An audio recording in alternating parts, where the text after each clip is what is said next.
Here we learn about Python functions. First we go with the arguments, how arguments are passed to each function.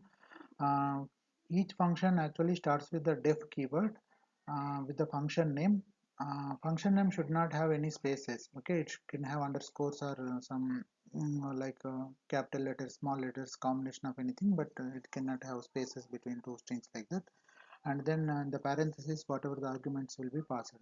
If no arguments are there, we can give the empty parenthesis. Okay, here four definitions are given, like four function definitions are given. The first function print underscore 2, it is taking pointer like star args, so that is a taking variable number of parameters there as argument. So internally the args is unpacked to arg1 and arg2. So like that, how many number of arguments we are passing, based on that the unpacking will happen. Sometimes these things will not be known to the user, so this is one way of using the cryptic way, but other things are directly we can pass the whatever the arguments we can arg1 arg2 in the second print 2 again is there, no, like that. So most of the times these functions are used for the purpose of reusability of the code. So if you are seeing what how it is called these functions, right? So this print 2 is there.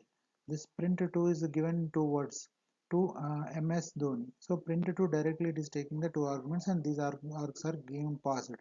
So print 2 again, then there is a two words Narendra Modi is given.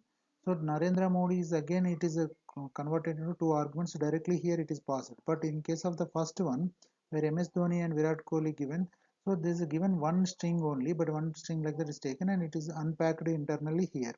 So you can see the output here, like how that MS arg2 Dhoni, and both are behaving same. Okay, and then print one, when we are passing as a one argument one.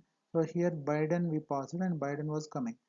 Like this again the same code we need not write. Whenever we are passing these things, right, different arguments can be passed to the same function and corresponding result will be out.